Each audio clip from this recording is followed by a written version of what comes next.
سورہ مائدہ کی آیت نمبر 51 ہے۔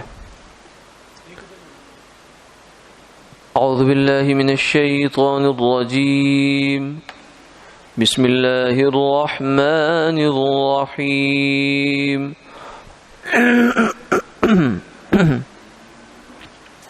یا ایہا الذین آمنوا لا تتخذوا اليہود والنصارى اولیاء بعضهم اولیاء بعض ومن يتولهم منكم فإنه منهم إن الله لا يهدي القوم الظالمين۔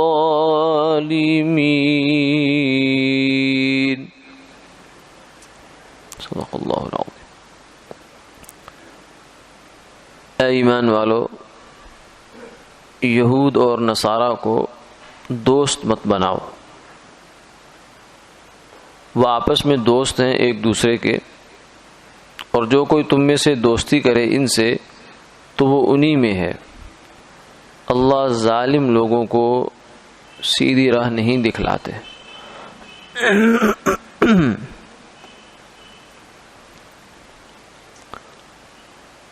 اس آیت مبارکہ میں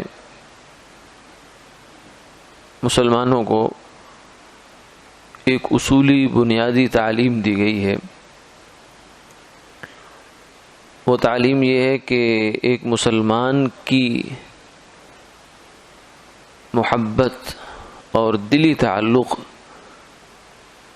مسلمان کے ساتھ ہی ہونا چاہیے۔ کسی کافر کے ساتھ اس کا یہ تعلق اور یہ رشتہ نہیں ہونا چاہیے، اس لیے کہ آدمی کی زندگی میں مختلف عوامل ہوتے ہیں، مختلف مؤثر چیزیں ہوتی ہیں جن کی وجہ سے آدمی کسی کو پسند کرتا ہے یا اس کو ناپسند کرتا ہے، جس میں قوم ہے، قبیلہ ہے، مال ہے، حسب نسب ہے، خوبصورتی ہے، جمال ہے، علم ہے، کمال ہے۔ لیکن ان ساری چیزوں سے جو بنیادی چیز ہے وہ ایمان ہے، دین ہے، دین۔ یعنی انسان کے فیصلہ کرنے کی جو پہلی بنیاد ہے وہ دین ہوتی ہے اور ہونی چاہیے۔ اس لیے جس شخص کا دین ایک نہ ہو، یعنی چاہے وہ باقی ساری نسبتیں اس کے ساتھ یکساں ہیں، مثلا بھائی ہے سگا، وہ اسی ملک کا باشندہ ہے، اسی صوبے کا رہنے والا ہے، اسی شہر کا آدمی ہے اور اسی خاندان کا آدمی ہے، اسی قوم قبیلے کا ہے، اسی ماں باپ کا ہے، لیکن بھائی بھائی دونوں آپس میں وہ ان کے درمیان بات نہیں ہو سکتی جو دو مسلمان بھائیوں کے درمیان ہوتی ہے۔ ایک کافر ہے، ایک مسلمان ہے، تو کافر مسلمان کے درمیان وہ بیچ میں ایک خلا آ جاتا ہے، ایک پردہ اور ایک حجاب آتا ہے، ایک آڑ آ جاتی ہے، اور آنی چاہیے۔ یہ ایمان کا تقاضا ہے۔ اگر کافر کو کافر آدمی نہ سمجھے تو پھر اس کا مطلب ہے کہ وہ اپنے ایمان سے کی اس کو فکر کرنی چاہیے۔ اگر کفر کا کفر ہونا اس پر واضح نہیں ہے، کافر کا کافر ہونا اسے کھلتا نہیں اس پر، اور وہ کہتا ہے یہ تو کوئی بڑا مسئلہ نہیں ہے، یہ تو پرائیویٹ مسئلہ ہے، بس باقی زندگی آدمی کو اپنی گزرنی چاہیے، اس کا مطلب یہ ہوا کہ یہ ایمان کو بھی صحیح نہیں سمجھا۔ یہ کفر اور ایمان جو ہے یہ کوئی پرائیویٹ مسئلہ نہیں ہوتا، یہ بنیادی مسئلہ ہوتا ہے انسان کی زندگی کا۔ دوسروں کے ساتھ تعلقات کس بنیاد پر قائم ہوں گے، اس کے لیے پہلا سوال مذہب ہے، اس انسان کا ایمان اور کفر کا مسئلہ ہے، کیونکہ اس کے ساتھ آگے بہت سے احکامات وابستہ ہیں۔ کافر مسلمان کا وارث نہیں ہو سکتا، باپ کافر ہے، مسلمان بیٹا ہے، آپس میں باپ مر گیا تو وہ اس کا وارث نہیں ہے، بیٹا مر گیا تو باپ وارث نہیں ہے، ماں وارث نہیں ہے۔ اس حد تک کافر اور مسلمان کی جو ہے آپس کے تعلقات کی بنیاد، مذہب کی بنیاد پر تعلقات جدا ہو جاتے ہیں اور ہونے چاہیے، کیونکہ مذہب ہی سب سے قیمتی چیز ہوتی ہے انسان کے پاس، جس کی وجہ سے وہ وطن چھوڑتا ہے، حالانکہ وطن چھوڑنا آسان کام نہیں ہوتا. ہجرت کیا ہے؟ وطن چھوڑتا ہے. کیوں؟ ایمان بچانے کے لیے، مذہب بچانے کے لیے. اور مذہب ہی وہ چیز ہوتی ہے کہ جس کی وجہ سے وہ ماں باپ چھوڑ دیتا ہے، بہن بھائی چھوڑ دیتا ہے، اولاد چھوڑ دیتا ہے، عزیز رشتہ دار چھوڑ دیتا ہے، یار دوست چھوڑ دیتا ہے. سب کچھ چھوڑتا ہے انسان ایک مذہب کے لیے، ایمان کے لیے، ایمان بچانے کے لیے. مال دولت جتنا کچھ چھوڑتا ہے. تو انسان کی زندگی میں مذہب کا کردار بنیادی ہوتا ہے اور ہونا چاہیے. یہ جو ایک فکر آج کل چلی ہوئی ہے اور پہلے بھی چلتی رہتی ہے، لبرلزم، کہ جناب نہیں مذہب جو ہے وہ بس پرائیویٹ زندگی تو ہوتا ہے، باقی جو معاشرتی سوشل لائف ہے انسان کی اس میں مذہب کو دخل نہیں دینا چاہیے. یہ بالکل غیر فطری بات ہے. جو لوگ اس کے داعی ہیں وہ بھی اپنے اندر سے ضمیر ان کو ملامت کرتا ہے اور یہ کہتا ہے کہ تم جھوٹ بول رہے ہو، اس لیے کہ انسان کا تو مذہب اس کے ڈی این اے میں داخل ہوتا ہے، اس سے وہ انکار کر ہی کیسے سکتا ہے. اس لیے جتنے دیکھ لیں آپ سیکولر لوگ ہیں وہ بھی صرف زبان سے سیکولر ہوتے ہیں، لبرل ہوتے ہیں، اندر سے وہ سارا کچھ پورا ہوتا ہے ان کا. یعنی اسلام کی مخالفت میں وہ پورے ہیں.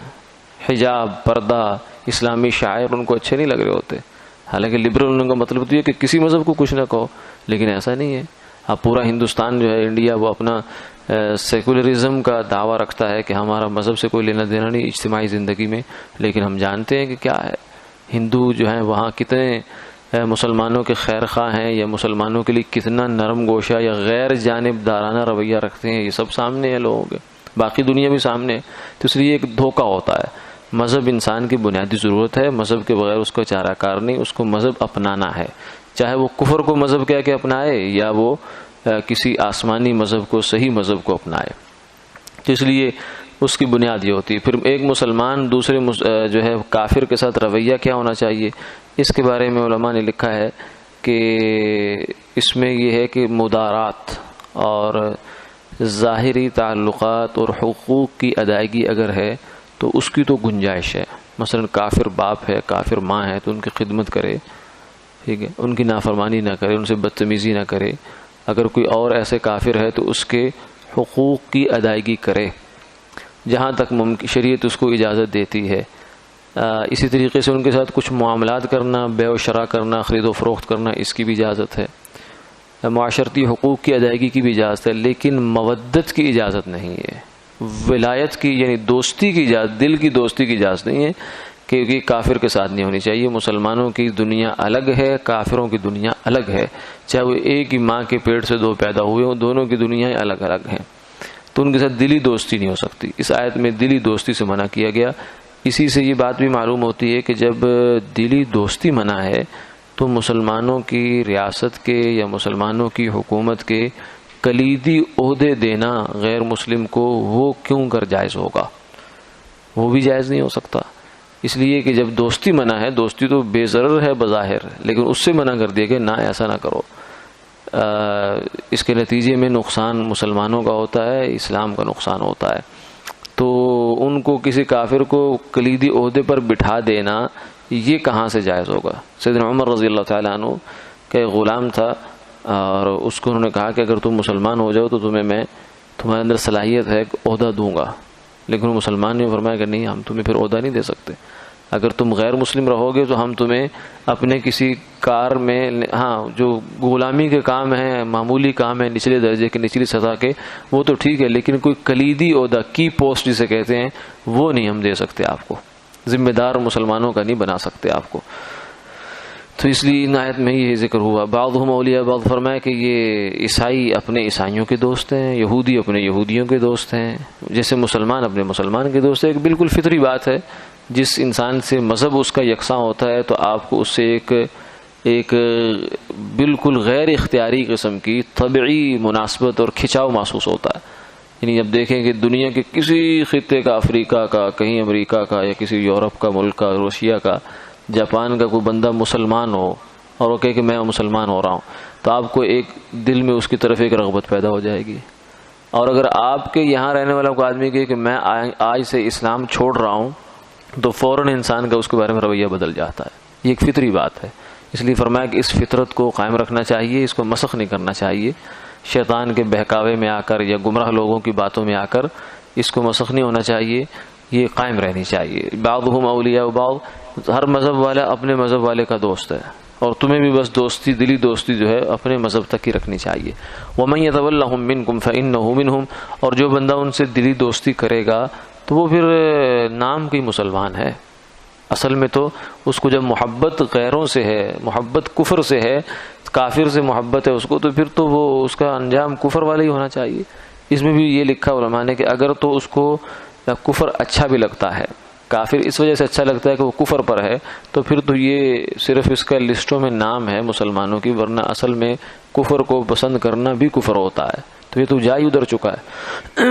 لیکن اگر کفر کو پسند نہیں کرتا لیکن پھر بھی دلی دوستی اس کے ساتھ رکھی ہوئی اس نے، تو یہ بھی خطرے کی سرحد پر کھڑا ہوا ہے، اس لیے کہ محبت وہ چیز ہوتی ہے انسان کی جو اس کو اندھا کر دیتی ہے، بہرا بھی کر دیتی ہے، وہ اس کو بہکا دیتی ہے۔ شیطان اس راستے سے اس کو آج نہیں تو کل کسی وقت بھی جو ہے ایمان سے بھی خالی کروا سکتا ہے، اور باقی جو مسلمانوں کا اجتماعی نقصان ہوگا وہ تو ہوگا ہی ہوگا، کیونکہ کافر جب مسلمانوں کے ساتھ اس حد تک اندر داخل ہو جاتے ہیں تو پھر وہ نتیجہ یہ ہوتا ہے کہ مسلمانوں کے خلاف باتیں نکال کر مسلمانوں کو نقصان پہنچانے کی کوشش کرتے۔ ان اللہ لا یہدی القوم الظالمین، فرمایا کہ جو لوگ ظالم ہیں، یعنی یہ سیدھی سی بات کو جو لوگ نہیں مانتے، سیدھی سی بات جو اللہ نے کی ہے کہ کافروں سے دوستی نہ کرو، تو وہ ان کو کبھی ہدایت نہیں ملے گی، وہ دائیں بائیں ادھر ادھر کی باتیں کرتے رہیں گے، لیکن سیدھی بات کبھی ان کو اللہ سجھائیں گے نہیں، کیونکہ سیدھی بات اس کو ملتی ہے جو منیب ہوتا ہے۔ یہدی الیہ من یشاء